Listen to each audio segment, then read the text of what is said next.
Amen. Thank you. Okay. We've only got a couple of weeks left in the book of Judges. Just a couple of weeks. I don't think we're going to go much past next week. We'll see. Then we're in Ruth. And then that's actually the end of the Judges era, because Ruth actually takes part, that storyline takes place during the Judges era. It's very interesting. But Judges 17 to 21 is what remains. And as I mentioned last week, they kind of serve as an appendix to the book of Judges. They don't appear at the end of the book, again, like chronological order. Because the first thing we're going to read, the first story, is there's pretty much two stories that we're going to that make up these final chapters. And the first one, we believe, took place during the reign, if we would say that, of the first judge, Othniel. So actually, it happened at the beginning, and that would have been 370 years earlier, because the whole Judges era is about 370 years. So what we're about to read took place at the beginning of the book, and something else that helps us know that the timing of it is that Moses' grandson is a key player. Got it? So again, Moses dies right before the book of Joshua. Joshua takes over. And we got a grandson of Moses still alive and plays a key part. So I think you'll find it interesting. At the same time, this epilogue really serves to illustrate the apostasy, the lawlessness, the disunity, the downright legalism. There's even legalism that was characteristic of the whole era of the Judges. And the first story isn't so bad. The second is downright creepy, if you already know what's coming. But there's two major sections, and it's chapters 17 and 18, which kind of interweave the stories of this household idolatry of a guy named Micah. Micah the Ephraimite. He's from the tribe of Ephraim. And he hires a Levite. His name is Jonathan. That is Moses' grandson. Now you find out he's Moses' grandson in chapter 18, verse 10. But he hires this guy, Moses' grandson, as his personal priest. And then there's a second storyline that's chapters 19 to 21, where we see the migration of the Danites, the tribe of Dan. And there is this atrocity that is perpetrated on another Levite's concubine at a place called Gibeah, which we've already read about. And there is this ensuing civil war against the wicked tribe of Benjamin that almost leads to its annihilation. And actually, this was near the front end of the Judges era. So we're going to jump right into it. Chapter 17, the first 5 verses, gives us the opening. And if somebody would read, please. Now there was a man of the hill country of Ephraim, whose name was Micah. And he said to his mother, "The 1,100 pieces of silver which were taken from you, about which you entered a curse in my hearing, behold, the silver is with me. I took it." And his mother said, "Blessed be my son by the Lord."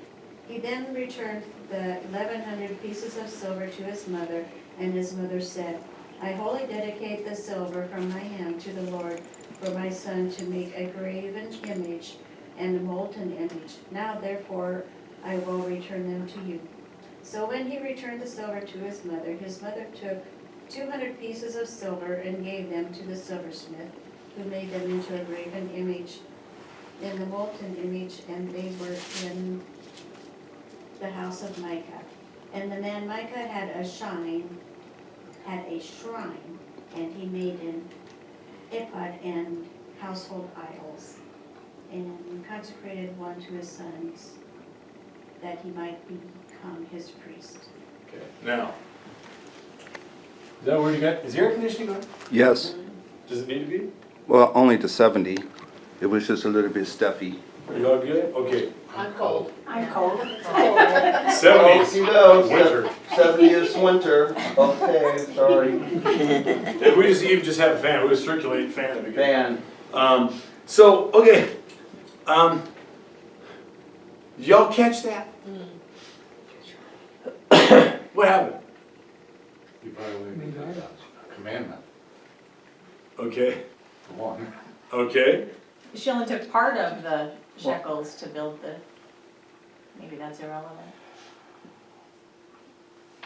Mom was sitting there and went, "Where's my money?" She starts cussing, so he says, "Oh, here, Mom, I've got it."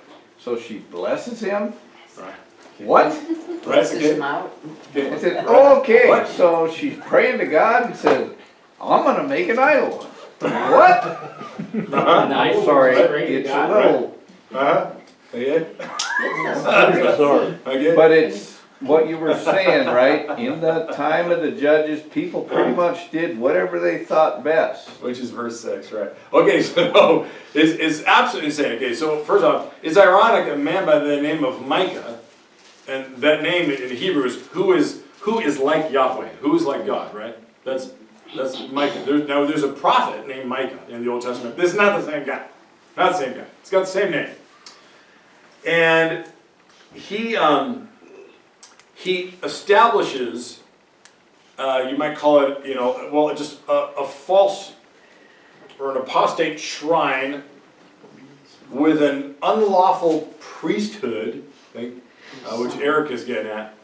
And this comes about after he hears his mother utter a curse against a thief that she believes stole her 1,100 shekels of silver. So this guy Micah overhears mom go, she calls out,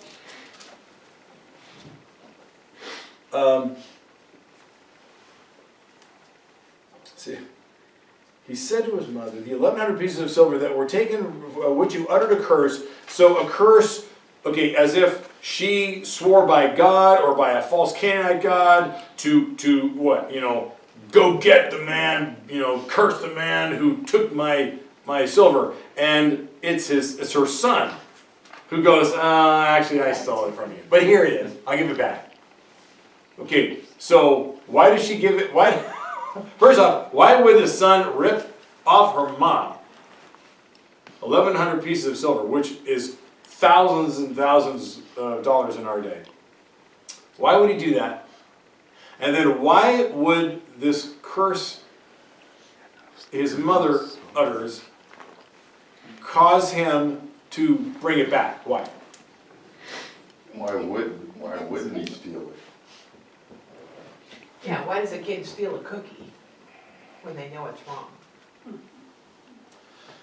So we don't know why he took the money, but he's took it. Mom's got a bunch of money, I'm just going to take it. Where was he going to go with it? We don't know. We just know he stole it. Okay, number one, so that tells you a little bit about the guy already. And then do you think he believed in the power of the curse that his mother called down on the thief? Yeah. Maybe. Okay, so There must have maybe been that's some why evidence. he brings it back. And then maybe once she realizes, oh, that was my son that, that stole it. Oh, I just cursed, Okay, she believes in the power. Think about this. This is how I see it. The son, given just what's going on, the spiritual climate of the day, the son believes the mom's curse called down, from God or whatever God she called upon, has power. So he better return, he returns the silver. She believes in the power of the curse she just called upon this guy. Mm-hmm. How do we know? She got her money back. It's what she does next. Yeah. Well, she believes when she got her money back. What she does, she goes, Let me bless you. You might say she tries to neutralize the hex she just put on, she realizes now her son, and she does it by doing what? Blessing by the Lord. Okay, so she says the Lord, and it's Yahweh. Okay, so she calls on God to, now bless you instead of cursing you. So, and then what happens? Well, she makes that offer of the silver for a graven image. Okay. Now, a graven image is not Yahweh. No. So I don't understand. We got a little golden calf action. Good. But she's consecrated the silver to the Lord before she gives it to him. To make a idol. To the Lord. So, okay, we're getting it. So, supposedly this subsequent consecration of the silver to the Lord, she takes 200 of the 1,100 silver shekels, equal to thousands of dollars, to have a silversmith make these false gods. So what you see is a carved image and a cast idol is what this silversmith makes. So it suggests two objects of false worship. An image carved out of stone or wood, and then some cast idol made out of melted metal poured into a mold. But she pays an amazing amount of money for this. But how does Yahweh fit into this? I mean, why He is she trying to... doesn't. Is she trying to seize him and the others? She's a polytheist. She's like a polytheist. Okay, now she is from the tribe of Ephraim. She's Jewish. She should know better. But this just tells you, again, early in on the Judges era, they haven't been here that long, and she's already into this weird mix of gods. Well, that's what God warned him about for all those years before going in. And she's surrounded by these people that they didn't fully drive out, the Canaanites, who have all these various gods, and she's just kind of caught up into it. And so, oh, Yahweh, the God of the Jews, oh, bless my son, and now in gratitude that my silver was returned, I guess. Or, I mean, or is it to help again, neutralize the hex? She makes false idols that she's now going to worship. Okay, absolutely wacko. Okay, so Micah, he puts them in what's in Hebrew literally the house of gods, where it says shrine. Okay, it's actually house of gods in Hebrew, which tells you they already got a bunch. See, Yeah. he's already got a little doghouse full of little gods, okay? And so he's going to put these items in it. And again, some of the idols are probably the teraphim that we've talked about before, those little household gods they call them. And then he does what? He installs one of his sons as what? His Priest. Okay, now there's a couple problems with that already. What is it? Well, He's not a Levite. He's not a Levite, so the son's not a Levite because they're from the tribe of Ephraim, and according to God, only Levites, those from the tribe of Levi, can be the spiritual, bridge for the nation. And what is the shrine name? Is it a Jewish shrine? I don't think No. so. No. So Pagan. right. So a non-Levite priest to conduct worship in this non-Jewish pagan. So he's a warlock. Pretty much, right? Yeah. It's just horrific. What's an ephod? An ephod? Okay, so it was one of two things as it's described. It was either an actual item that was lifted up high, you looked at it, you'd worship it. It's also what a priest would wear. It's this outer garment. And sometimes the actual thing that they put up high, let's say, to worship it, would be a garment, not actual, cloth, but it would be made out of gold, silver. It'd be pretty, and hard, and they'd put it up there because the idea is that certain clothes, this spiritual thing is like a relic. A witch's hat. I mean, there's the idea that there are certain objects that one wears that has spiritual power. And in the day, you'd have this special cloak you put on. I mean, there, you know, the magician has the cape. I mean, there's something about just the motif of this item. And for the Jews, you know, God told Aaron, I want you to put on this special thing, this ephod. But there's things on it that speak to and symbolize spiritual authority, and that person's, Aaron's and any priest's, their role as the mediator between God and mankind. So to have that special thing, and again, centuries have gone by now.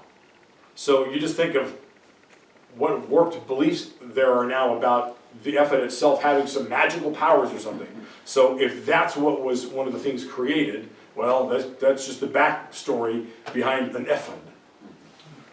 So it's a mishmash of Yahweh, teraphim, and this ephod. Yeah, it is. It's a terrible potpourri Because it all of seems to religious. fit for what they're artifacts. believing of the day, Yeah. but the fact that she addressed Yahweh in any way or form is confusing me. Yeah, it's well. Yeah. It's because she's confused. Yeah, it's because she's confused. Yeah, It don't make God she's just happy. blended. She has blended her faith already with the faith of the era. She's patting her hand. It's kind of like, Gary, it's kind of like the lady I worked with who was a staunch United Methodist and she never missed a Sunday. But she believed in the whole horoscope. She read horoscope every day. She didn't leave the house without reading her horoscope.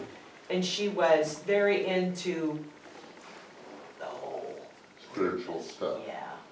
Kind of like. Sure. Should you people Ouija I board? know- Kind of like people I Probably. know claim to be Christian, have been baptized and raised in Catholicism, and practice Native American Right. rituals. Right. Yeah. Very. Yeah. Sure. And by the way, I've got pain in my neck and a lot of my back, and so I'm trying to drown that out as I'm going through this. So if I'm moving around and stretching or Or you get a blathery little, because you've taken little, pills. yeah, a little scattered, I'm dealing with something. So I know you haven't taken any bad pills. yeah, no bad ones. Goodness, but okay, so. Then, out of nowhere, comes verse 6. And verse 6, the placement of the verse may tell us about the preceding 5 verses. It may not. It may just prepare the way for what's coming. But somebody read verse 6. In those days, there was no king in Israel. Everyone did what was right in his own eyes. Okay, now we're going to see that verse more than once. It's actually going to show up again. It's going to show up at the very end. That's how the book of Judges closes. When you read that statement, it could be, given what you've already, if you've heard this before, and you've heard maybe a sermon on it, or you've read a commentary on it, had a Bible study on it, when you hear that, there was no king in Israel, so everybody did what was right in their own eyes, how do you take that? What is that telling you? Just find their wrong. Anarchy. Anarchy? There's some that call Disorder. it freedom. Disorder? They may have thought it was free, to do anything they want to. Freedom? Justification for their evil. Justification for evil? So when you hear that verse, do you primarily think of there was no king, everybody did what was right in their own eyes? So what you assume then, there was no king, so everybody was pretty, for the most part, did evil, did wrong. Or laws. I don't know. Chaos. Maybe not There was evil, no but unity. they were not obeying laws. Because there was no king to lay them down. They were obeying convenient laws for whatever they Felt like. felt they could survive with. They weren't leaning into the Lord. They weren't doing anything with the Lord. God said he was to be their king, but they didn't unify under that king. They were. Okay, He told him, he warned him what was gonna happen. okay. Usually, anytime I've heard this statement, usually what comes onto it is that because there was no king, everybody did what was right in their own eyes, which was evil. Everybody did evil. It was anarchy, it was bad because there was no king. So, there's the assumption that the presence of a king would have led everyone in doing what was right according to a righteous set of laws. But not necessarily. Right. How do you know? Right. So are we to assume a king was a good idea then by that? No. Also, if you had a king, everybody would then be doing what was right In the king's eyes. in the king's eyes. Right there. Okay? So all right. But when we get to 1 Samuel, having a king, was that a good idea? No. It's actually worse. God warned him about that. He goes, you want a king? Okay, we're going to give you one.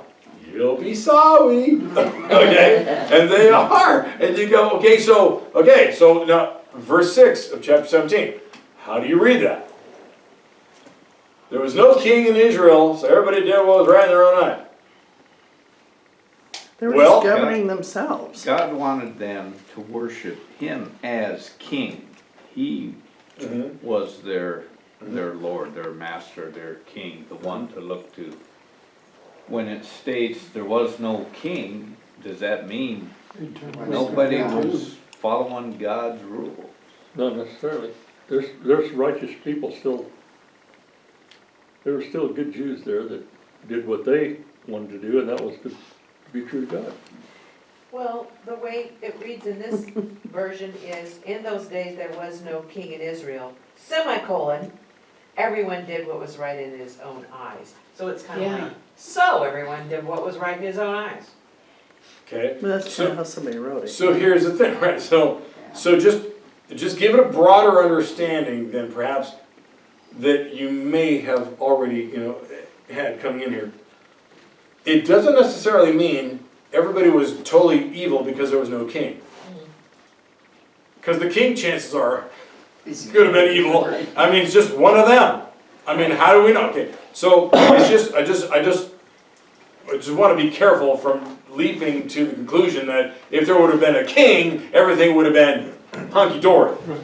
Not so. And they didn't write the good stories, they just wrote the bad stories. Yes. Like the news media today. Like the news media today. Very good. Fake news. Very good. Very good. Okay, so, sorry. What I was thinking is, these guys already have all the laws that God gave to them out in the desert. He gave them guidelines for living, and of course this is all over time dwindled away and stuff. But God's still their guide if they choose to listen to him and pay attention. So yeah, like Craig said, there's probably some people who are trying to pay attention to God. It's kind of like, it's not a whole lot different than us just discussing stuff right here and now. We live in a time where we could all listen to God and we could all be doing the right thing, but look around and the world's not doing the right thing. They're doing what they want to do, and even in reading the scripture, it's probably the same as, they had the rules back then. Of course, some of those Levitical rules were kind of confusing. They probably had a lot of discussions about, well, really, this is what he meant. And as it goes, you get further and further away from truth, and chaos just reigns. Okay, good. Okay. And if you just water it down a little bit, you're not really violating the laws. Okay? It's kind of like In a white your own lie. mind. Okay. And like a white lie. Like a white Okay. lie. Yeah, I want to repeat something Amy pointed out. There's a semicolon, and there's the equivalent of that in the language. That there's two statements in one that's usually always taught as one. Because there was no king, everybody did what was right in their own eyes. No, it's simply there was no king in Israel at this time. And everybody did what was right in their own eyes. Now, those aren't mutually exclusive. If there was a king, there'd be a bunch of laws, and you couldn't do whatever you wanted in your own. I mean, right? I mean, there'd be some consequences. Yeah. Okay. Okay. This is how we're going to act with one another. But what you do at least have is there's no overreaching government. It's just plain old freedom. The problem is some people will use that freedom in a bad way. Yeah. Mhm. But it doesn't say everybody, did evil. It just says everybody did what was right in their own eyes. It doesn't say everybody did what was wrong in their own eyes. They just did what they thought, this is what you do, this is how we live, they're lost. Yeah. Kind of like a pirate's They're code. lost. Huh? Kind of like a pirate's code. Right. This works for us, so Yeah, this works for us, yeah. that's the way we're gonna It's- do it. Yeah, I mean, they're just making it up as they go, okay? So it's a bit neutral. Let's look at verse 7 to 13, somebody please. A young Levite from Bethlehem in Judah, who had been living with the clan of Judah, left the town in search of some other place to stay. On his way, he came to Micah's house in the hill country of Ephraim. Micah said to him, "Where are you from?" "I'm a Levite from Bethlehem in Judah," he said, "and I'm looking for a place to stay." How far? To 13. To 13. Then Micah said to him, "Live with me and be my father and priest, and I'll give you 10 shekels of silver a year, your clothes, and your food." So the Levite agreed to live with him, and the young man was to him like one of his sons. Then Micah installed the Levite, and the young man became his priest and lived in his house. And Micah said, "Now I know that the Lord will be good to me, since this Levite has become my priest." Okay. So a young Levite from Bethlehem, and this turns out to be Moses' grandson. This is in chapter 18, verse 30, you're going to get it, okay? Very interesting. Moses' grandson. So he just decides one day to move to the hill country of Ephraim, where this guy, Micah, the one we just read about in the first 5 verses, sees him and goes, "Hey, I just so happen to need a priest. I got my own little house of worship here on the property, and my son, he's not really legit, but he's there, but I need a Levite. So I'll give you a little spending money, and I'll give you a room and board." And again, that kind of follows with at least the Jewish idea of what you did with the Levite. You took care of them physically, tangibly. They took care of you spiritually. And he says, "I want you to be a father to me and a priest." That term, to be a father to me, that is, I want you to be a spiritual father to me. Okay? Was he conscious of his lineage? Yes. He would have. It definitely lets us know he is conscious of it. But he probably doesn't. He doesn't know enough, and he's not. He's just not connected enough to the law to know what is right, what's lawful, what's unlawful as a Jew regarding how you get right with God and come to God. So he's winging it, right? Again, so he's. Or it's easier with the watered-down version to kind of hedge his bets with a relative of Moses. Moses. Yeah, you could. So here's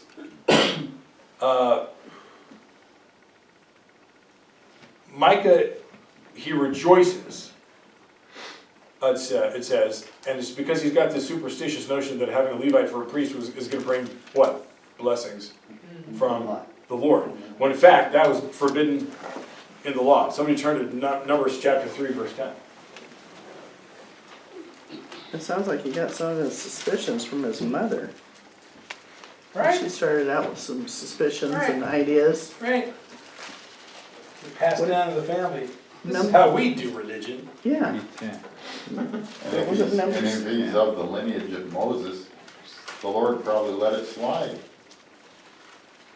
Don't know if the Lord think let it so. slide, but I mean, To them, I don't oh, know. to them, yeah, it's these. Yeah, but this is interesting what happens with this guy too. But somebody got it? Yeah. Please read. Appoint Aaron and his sons to serve as priests. Anyone else who approaches the sanctuary must be put to death. Okay, so if he would have known that, do you think he would have put his son, in a spiritual leadership position? No. No, because you're right. you're in trouble there. And the Levite, I want you to consider, is even more to blame for having accepted the position. Because no Levite's supposed to be a personal priest, a personal pastor. They're called to a community. Okay. Let's go to 18. We need it. Am I just talking slow? Because I don't think we're going very far, and it's already like 8:40. We got started late. We chased a lot of rabbit trails. 7:40. Plus we I mean, were so- jabbering. Holy cow. Okay. Chapter 18. Verse 1. Somebody read those, please. No, okay. Just read verse 1 for a moment. Good. Look what's repeated. Now in those days Israel had no king, and the tribe of Dan was trying to find a place where they could settle, for they had not yet moved into land assigned to them when the land was divided among the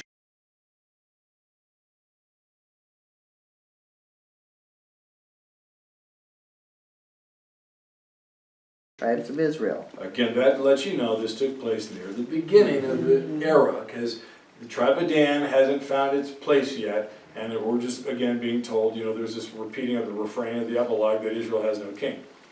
And it's going to be repeated in chapter 19 and chapter 21, okay? So again, I want you to think about this.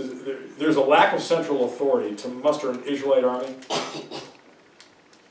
And that I think that was part of the tribe's problem, Dan's problem, because it has this inability, it says, to like come into an inheritance. And we read here that they're being pushed by the Amorites, and later it's going to be the Philistines. And they're just forced more and more eastward into this territory of Benjamin and Ephraim. And because of some cramped living conditions, its people decide to seek some new territory. And that's what now we're gonna see. And so they're gonna send some spies out. So verses 2 to 10, somebody please read. In fact, first 6 verses. Verses 2 to 6. Children, go ahead. Go ahead. So the men of Dan chose from their clans 5 capable warriors from the towns of Zorah and Eshtaol to scout out a land for them to settle in. When the warriors arrived in the hill country of Ephraim, they came to Micah's house and spent the night there. While at Micah's house, they recognized the young Levite's accent. So they went over and asked him, "Who brought you here, and what are you doing in this place? Why are you here?" He told them about his agreement with Micah and that he had been hired as Micah's personal priest. Then they said, "Ask God whether or not our journey will be successful." And he said, "Go in peace," the priest replied, "for the Lord is watching over your journey." All right. So the Danites send 5 warriors to go explore the land. Early in the journey, they spend the night in the house of Micah. Again, the guy from the beginning of chapter 17. Did he have a little bed and breakfast going on the side? Don't know. But they go to this guy's place. "Hey, can we spend the night?" "Sure." And they overhear somebody. And it's Jonathan, this priest, Moses' grandson. Now, it's maybe a Judean accent, because it doesn't sound like they know him personally. Maybe they did. But they recognized something. And they ask him, "What are you doing here?"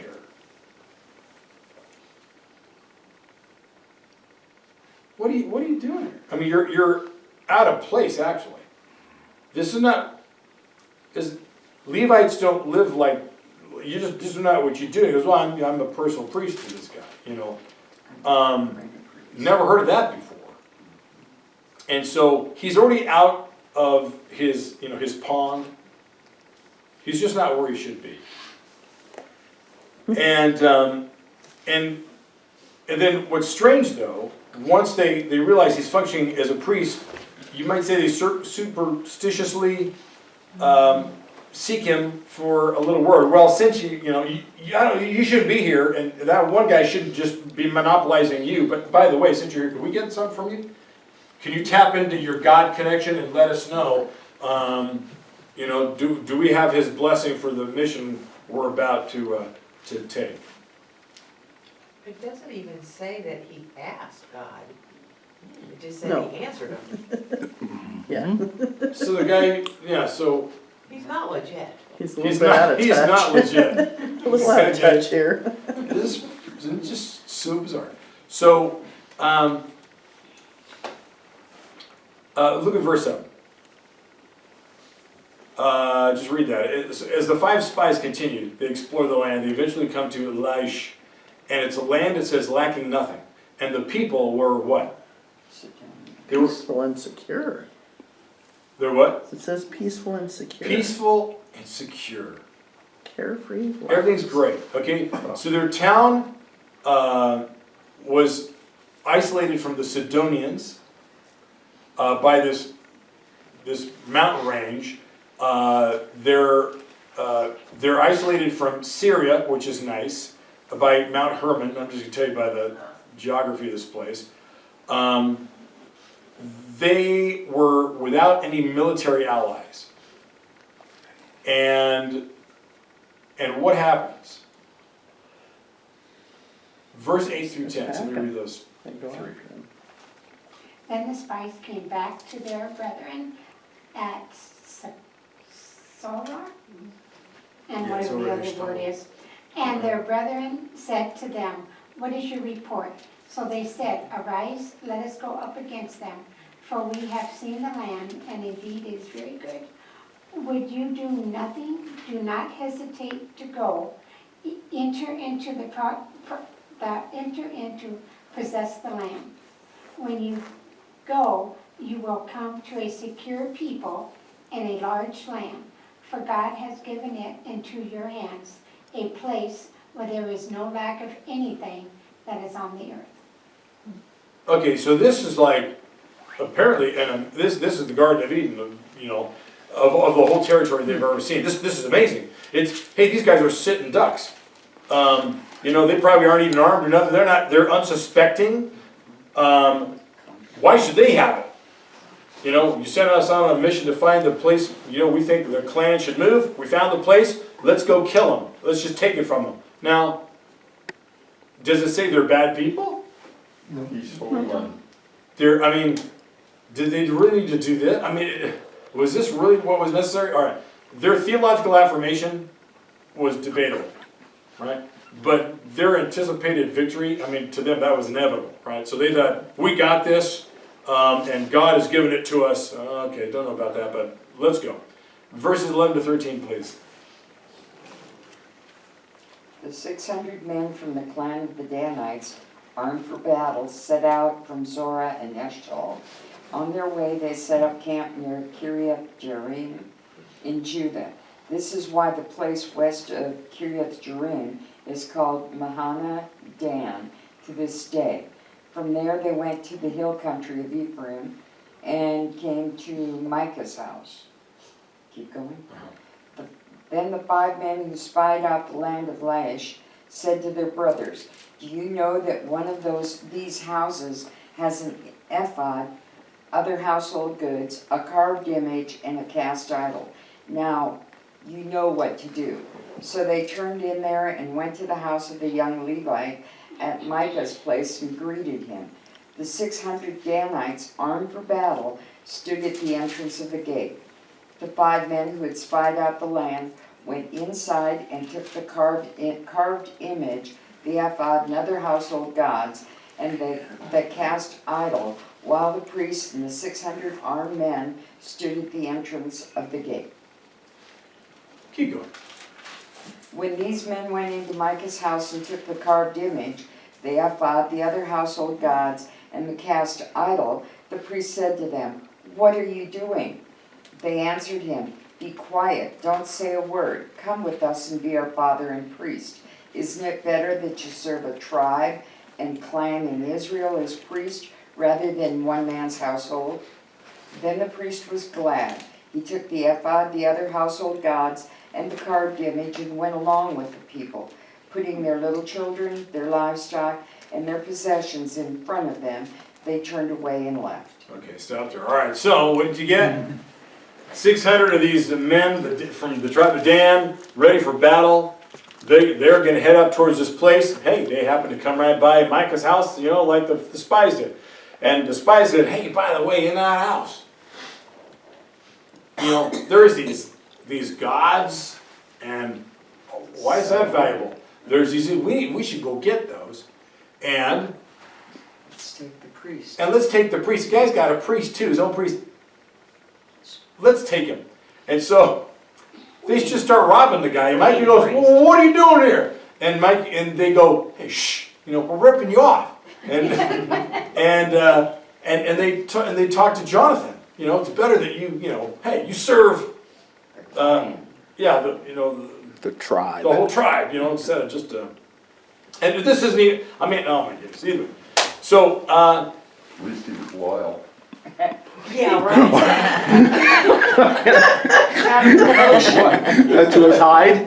so the guy Jonathan gladly accepts the offer, and he goes with them, carrying Micah's ephod and these other household gods, and the carved image, you know, that Micah's mother paid to have made. And then anticipating that Micah would pursue him, the Danites sent their families and their possessions on ahead. And then they form a rear guard. Okay? Because Micah, chances are, had his own, chances are had either the neighborhood, he can get a bunch of guys to come fight, or he just already would have had, like Abraham did centuries earlier, his own little personal army. Micah, it sounds like he had some wealth and some importance. Either way. Is this just bizarre or what? Okay, 22 to 2600, please. When they were a good way from the house of Micah, the men who were in the houses near Micah's gathered together and overtook the children of Dan. And they called out to the children of Dan. So they turned around and said to Micah, what ails you that you have gathered such a company? So he said, you have taken away my gods which I made, and the priest, and you have gone away. Now, what more do I have? How can you say to me, what ails you? Right. And the children of Dan said to him, do not let your voice be heard among us, lest angry men fall upon you, and you lose your life with the lives of your household. Then the children of Dan went their way, and when Micah saw that they were too strong for him, he turned and went back to his house. Gee whiz. He cared a lot. Right. So you got all this? Yeah. So he goes after him, he goes, I want to get my stuff back. And the guys go, you know, losers, keepers, whatever, fine. And you know, if you want to fight, we'll give it to you. You know, these are ours now. And you know, you better, you know, shut up, or some people, you know, some guys are going to come beat on you. They're going to beat you down. And he leaves. But I mean, Micah, they ask him, why are you so upset? Because you took everything from me, you know. But they don't care. And he's lost. It looks like the whole thing's just it's a train wreck. Verses 27 and 28. Somebody please read. And they took what Micah made and his priests and went on to Lachish against the people at peace and secure. They attacked them with the sword and burned down their city. There was no one to rescue them because they lived a long way from Sidon and had no relationship with anyone else. The city was in the valley near Beth Rehob. Sure. The Danites rebuilt the city and settled there. Okay. So, gosh, they go and they butcher these people who are unsuspecting. Bullies. Yeah, I mean, is that how, I mean, was that needed? They really didn't ask God. Yeah, I mean, God didn't bless their I mean, endeavor. this was butchery, it was murder, it looked like it was senseless killing, there was no respect for life. It didn't even sound like these folks were a bunch of Canaanite idol worshippers. They rationalized that the priest said that the Lord let them have it. That's good enough. Right. So they had no army. Yeah, I mean, they didn't have an army. They didn't feel like they needed one.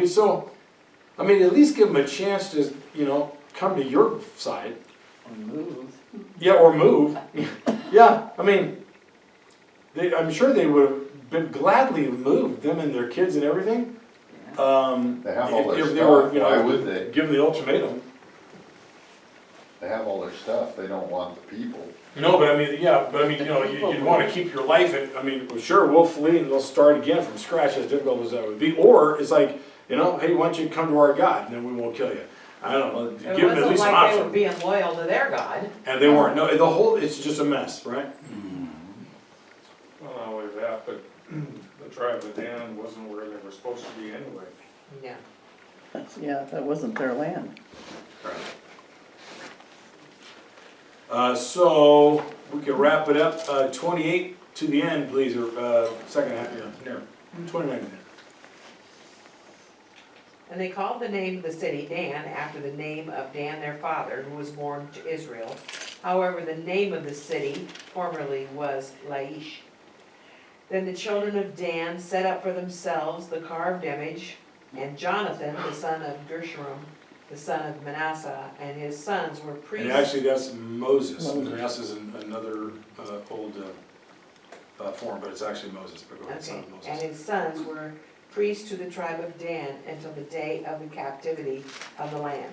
So they set up for themselves Micah's carved image which he had made, all the time that the house of God was in Shiloh.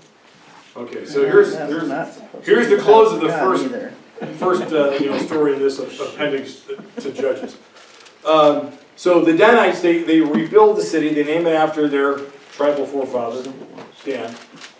And significantly and sadly, they established a tribal center of idolatrous worship under the priesthood of Jonathan, grandson of Moses. I mean, that's all it took was 2 generations. I mean, can you imagine being Moses' grandson, and this is what you're doing? Moses must not have meant anything to him. Probably not. I just, Do you think it's the same author on 17 and 18? So why wouldn't the author put that out right from the beginning? I think, I don't know. I think the idea is just here. It's supplementary, supplemental information, and maybe not knowing exactly where to set it. We just know this story took place somewhere around here, but it might have been confusing if it was set, near the front where we think it was, because again, it's just not as clear of when it took place. It's just kind of roughly when. And the same is going to happen with Ruth, because after this closes, right, then we go to the book of Ruth, and that's also, does it tell us exactly where in the book of Judges? No. But we got a rough idea it took place during that era. So I think, again, the close of this book and bleeding right into Ruth, they're lumped together because they belong somewhere in the book, but didn't want to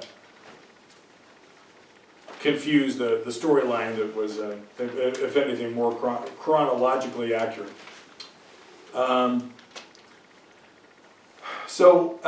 Jonathan is, it says he's their priest until the time of the captivity of the land.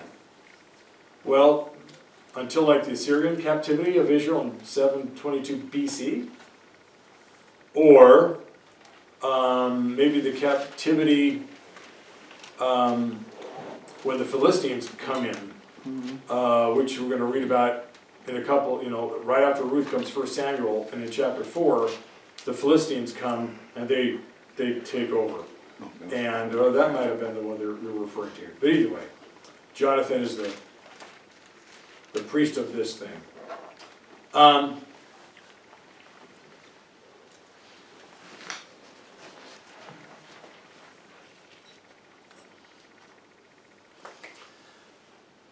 An interesting thing, how many of your versions say Manasseh? Let's get ready to ask. New King James. New King James. Okay, Jonathan, son of Gershom, son of Manasseh. Yeah. Okay. So if we look at the lineage of Moses, Gershom is his son, and then the grandson is Jonathan.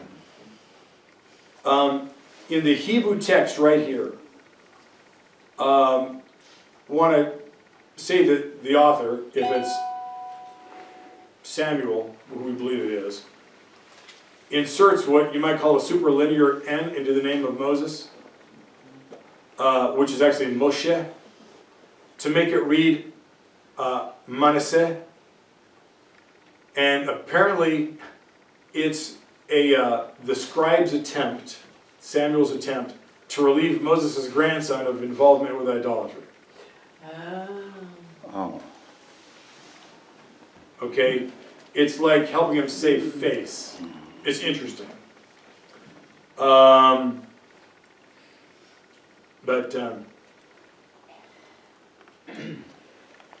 It's 8 o'clock, and we'll end there. Any thoughts on that? It's a peculiar story, but Tony, is that saying?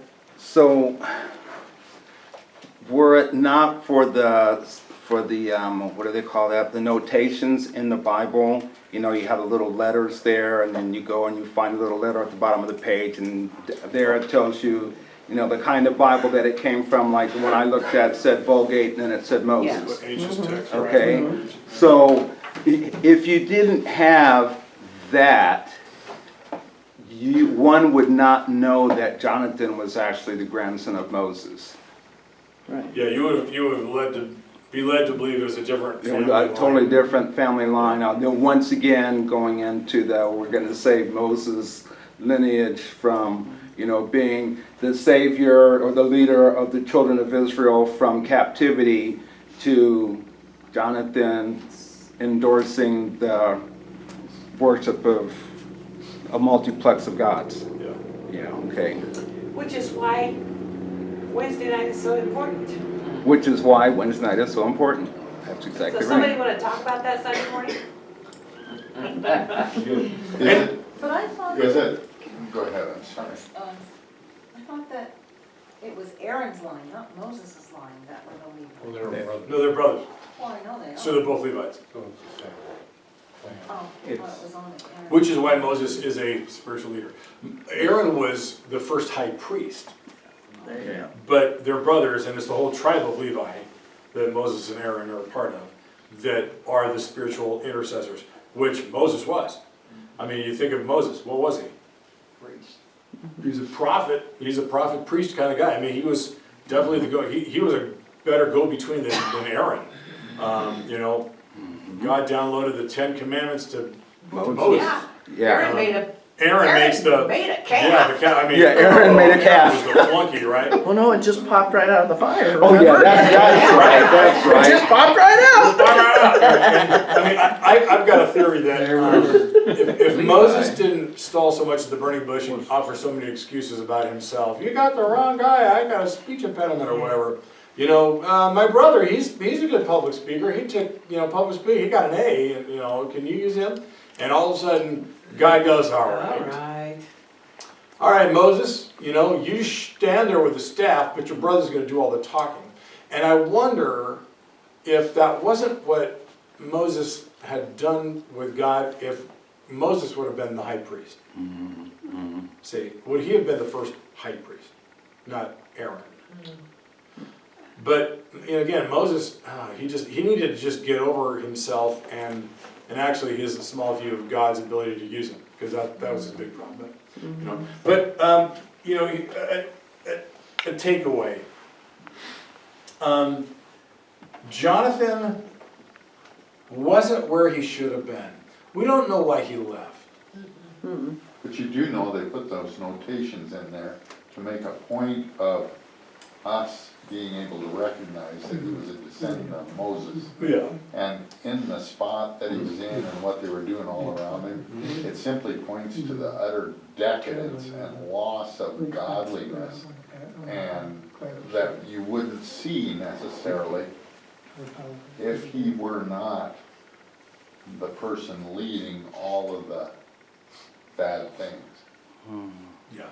Well, part of it's just a reminder to me too that it doesn't matter what somebody else's relationship with God is in my family. I better have my own. And the same thing to teach someone else. You need to have your own relationship. You cannot piggyback on someone else's. Right. Can't ride somebody else's coattail. No, Right. it just does not work that way. So it's just a reminder, because, you know, you look at, in all families, there are people that, yeah, they stray off, they get confused, they grab onto what they think is the plan or the program, or this is how it should be. And it's not really that relationship. And all of this, complete mess, and going against God in just 2 simple generations. And I'm sure. But it could've even in stopped. Moses' generation, you know, with Aaron, you know, Moses up on the top of Mount Sinai, you know, the 10 Commandments. Aaron's got everybody down there, and pretty much it's an orgy, and it's unbelievable. And they create this big golden calf thing, and they start to worship this false god. And you're thinking, How do you even did they ever even have what we just read, they fell from some height, spiritual height? Or did he just keep the low continuum, you know? I mean, they have struggled, again, the thing about the Bible, I don't know if it's sobering or encouraging, if God can work through them, he can work through us. If he's long-suffering with them, he's long-suffering with you and me, don't worry about it. He uses what he's got. He'll find a way. If it's the story of Samson, if it's this guy, he'll do it. But what I wanted to do, I want you to think, you know, Jonathan is not where he should have been. He went to the hill country of Ephraim. Why? Why? Was he running away? Levites lived with Levites. You lived and you ministered, and there were little encampments within tribes, but the Levites, a clan of Levites, you might say, would minister to the tribe of Dan. A clan of Levites would, you know, minister to the tribe of Naphtali, etc. This guy's Lone Ranger. Is that an issue? Yeah, it's an issue. Right, you can guess why. He takes a job. He saw a good thing. Saw a good thing. Why does he do this? Is he? Why would he be the first you've ever read a personal priest to somebody? Why? Money, power. Security. Hiding. Honor. Maybe he was hiding. He's leaving searching for something. Okay. But why would you leave in search when you have everything? Perhaps I he mean, was God chased. provided it all for the Levites. Perhaps he was chased away. But he's leaving so he Because- didn't have what he wanted. Multiple gods. I think he's kind of a liberal kind of guy, you know, maybe. He obviously That's it. embraces his idols. Like Don was saying, why He's would got a you become paycheck. why would you become someone's personal priest? Like Don was saying, the ego, you know, well, now he's kind of like up here on this pedestal. He's kind of an important guy. He's the hot dog. Yeah, he got a raise. He went with those 600 guys now. Right. So he's getting more. Right. I'm gonna be like Grandpa. He's an opportunist. You look at the runs of a letter or something like that, you know, nature takes its course. Somebody gets kicked out sometimes. Sometimes somebody gets kicked out. He might have been kicked out. And they're looking for a new home. Because, I don't know, it's hard to tell. It's interesting.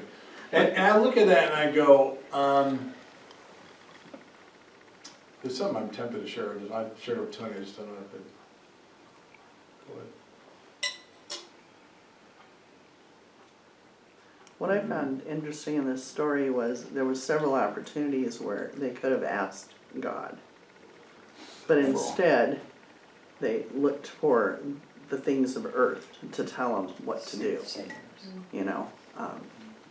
So I think at any point, if their hearts would have been towards God and would have really wanted to know, he would have met them. He always does. Yeah, sure. But not if we don't seek him. Well, you know, everything is out of order. The religious system's out of order, even the Levite, you know, at least this one, and maybe he's characteristic of all Levites. I mean, it's just, I mean, this guy's flying by the seat of his pants, so he's doing what's right in his own eyes. I'm gonna go find my own, you know, my own church. I'm gonna go plant my own thing somewhere. And it's just bizarre. To keep making a point that there's no king. Yeah. And so, I mean, I look at it and I say, when you and I have a time where we feel like, for whatever reason, we need to go find something different, you just got to really watch what you're doing, check your motives, and go, am I out of place? Do I have this partially right? You know, maybe God did call me to move somewhere, but I'm not doing it the way I should. And there's just something you should. How do I say this? Do I even go into this? No, thank you. So I just tell you, there are times where you could. I can't assume this guy's legitimate. But let's say he was. And like you or me, you can find yourself at a point where you just go, I'm supposed to be doing something else right now. And so you walk out to go find that in the hill of Ephraim somewhere, right in the hills. Don't just take the first thing maybe that comes along. Because that may not be what it is. And, you know, God can, you know, redirect you, but you got to watch out for the opportunities. Because they may be the wrong ones. Because it could, you may be hungry. I mean, I'm trying to really think here. This guy, let's say he was hungry. It's amazing when you're kind of hungry and you don't have a paycheck, what you're willing to compromise. And all of a sudden, sure, I'll be your priest. And I'll kind of, you know, hocus pocus with these other gods that you believe into. Okay, and you do your magic stuff. And you're paying me. I mean. Yeah, I mean, you know what I'm saying? In his time period, he wasn't really settling. This is kind of a golden goose he stumbled on. Yeah. So here's the deal. He's not being led by God. And sometimes you and I cannot be led by God. We leave a time of being led by God to find ourselves starving, lonely, kind of out of sorts, fish out of the pond. And all of a sudden, someone over here goes, well, I'll pay you. I'll take care of you. You know. And then, now Micah is actually Jonathan's God. I mean, Micah is directing Jonathan's call. That's not right. And when you do that once, you can do it twice. The Danites come through. Well, what are you doing, sir? Listen, we'll pay you better. We'll get you a nice, you know, double wide out on the ranch, and we'll buff you out, whatever. And we got a whole lot of people. All of a sudden, yeah, we got a whole lot more people to listen to you on Sunday morning. And all of a sudden, he's going to go there. And all of a sudden, it's who's leading that guy? So I look at that story, and I take warning. Micah's the no-brainer to me. Micah, he's screwed up from the get-go. Right. Right? And it's his family of origin. Mom's already he's raised in the weird stuff. It's Jonathan to me. He's the priest. Jonathan and me, we're kingdom of priests, right? Okay, so all of us, we're the Jonathan. Out of the earth, the Christians is the tribe of Levi. You hear me? Listen again. Out of the earth and out of the tribes of the earth, all the nations of the earth, the tribe of Levi is the church of Jesus. Watch out for who's leading you. Exactly. And calling you to be a part of it. Why don't you minister to us over here? Listen, you can get weird invitations from people. Doesn't mean you go. And you might find yourself in a dry time where, like Jonathan, for whatever reason, he's just flying solo. Was he kicked out? Was he the run of the litter? Nobody paid attention. Well, I'm going to go find a place where people pay attention to me. It's amazing where you can go. So I look at that story. The takeaway for me, part of it's just because of my job, but for all of us as Christians, what I'm saying, not to be redundant, but make sure God is leading you. And when He calls you out, if He calls you out, then you go. If He doesn't, stay where you are. But if He calls you out, be very careful what little voices on the side begin to beckon to you and, oh, come over here, because you go, oh, well, I knew God was calling me out. Oh, this must be it. Look, I just got invited to do something spiritual. Not exactly what I had in mind, but, you know, close enough for jazz, so I'll do it. He stumbled on a lot, I mean a lot in his life, right there. Was he offered an apple? Was he offered an Right. apple? So, does that help as we close? Okay. Any closing thoughts? Well, I think that, especially people in ministry, if you are in an authority position, you always have to examine your motives. You just do. You know, is this glory for me?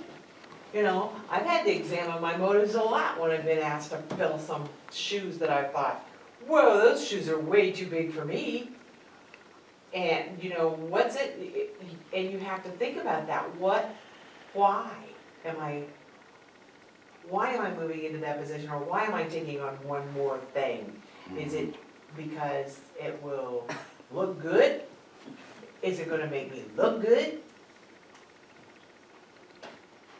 And that's the biggest struggle. It's not the paycheck. It's a flesh buzz. It's a flesh buzz. You all got that? That's huge. But thank you. That's a great example. Yeah, you got to be careful what you add on, and because it could suck energy from you, what we just should put over here instead. But okay, so we'll call that.